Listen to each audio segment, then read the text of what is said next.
El nacimiento del psicoanálisis. El doctor Joseph Breuer, 1842-1925, apareció en casa de la familia Pappenheim un frío día de noviembre de 1880. Por ese tiempo, el doctor Breuer, a sus 38 años, gozaba de una estupenda reputación como destacado científico en Viena. Sin embargo, su nombre no hubiera pasado a la historia de la ciencia si no hubiera sido porque esa tarde atendería por primera vez a Anna O. Bertha Pappenheim, 1859-1936, era el verdadero nombre de Anna O. Se trataba de una atractiva y vivaz joven de 21 años que provenía de una acaudalada familia vienesa. Unos pocos meses atrás, su padre había enfermado y Bertha había pasado algún tiempo cuidándolo a los pies de su cama.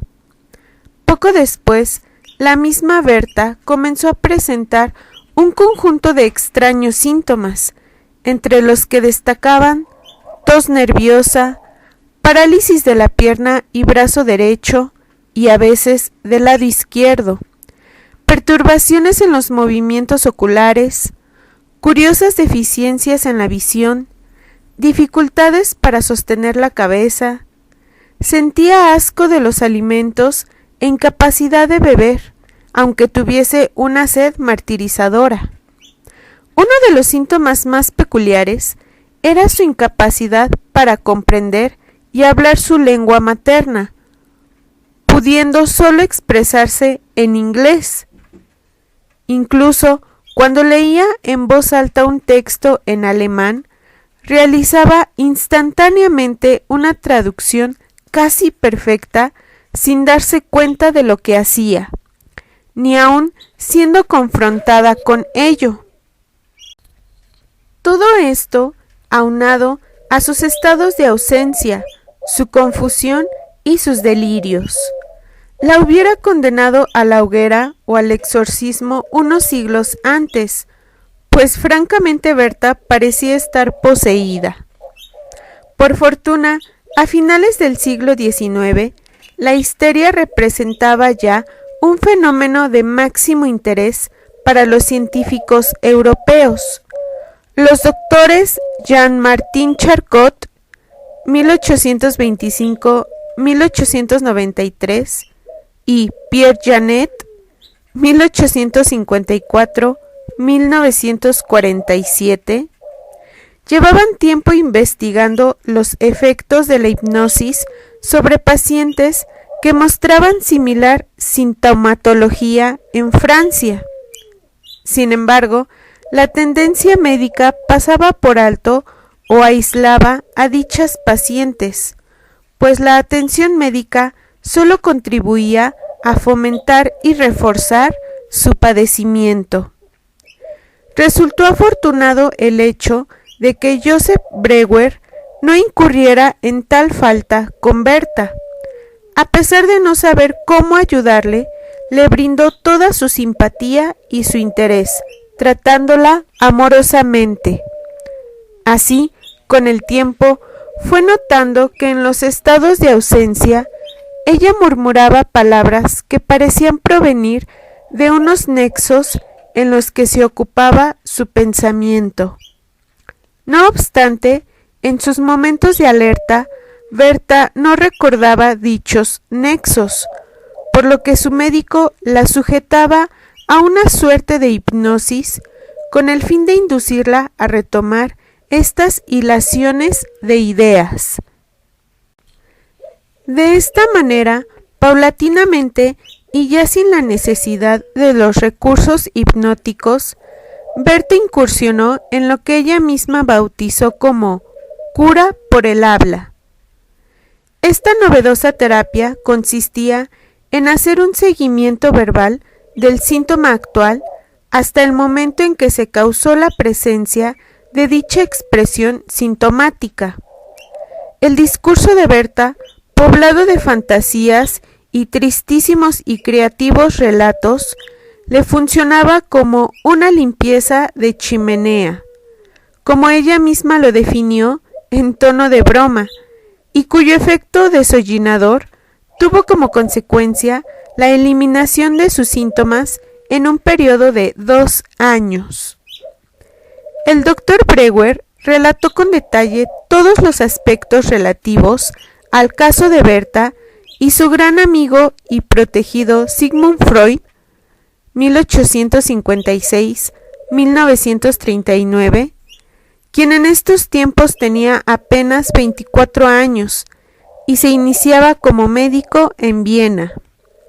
Freud, a su vez, tuvo el caso en la cabeza durante 10 años y llegó a comentarlo con el doctor Charcot en los años en que se dedicó a estudiar bajo su tutela en París. A él no le interesó mucho el tema y Freud no lo retomó sino hasta 1892, ya de regreso en Viena. Brewer y Freud publicaron conjuntamente Estudios sobre la histeria en 1893, y el primer caso presentado en este escrito fue el de Anna O. Brewer y la descripción del método catártico, lo que la misma Berta había calificado como cura por el habla. Resulta divertido observar que la noción de catarsis, tomada de Aristóteles, acababa de ponerse de moda otra vez en el decenio de 1880, gracias a una obra dedicada a la teoría aristotélica de la tragedia, cuyo autor, Jacob Bernays, 1824-1881, era precisamente el tío de la futura esposa de Sigmund Freud. Utilizando este método, Freud se vio compelido a abandonar los tratamientos hipnóticos, colocando en su lugar el procedimiento de la asociación libre, en la que el paciente habla libremente y sin censura de aquello que va surgiendo en su conciencia durante el transcurso de su sesión. De alguna manera, el doctor Brewer y Berta fueron descubriendo que la causa de los múltiples síntomas de esta última era el haber cuidado a su padre enfermo, por el que profería un amor exagerado.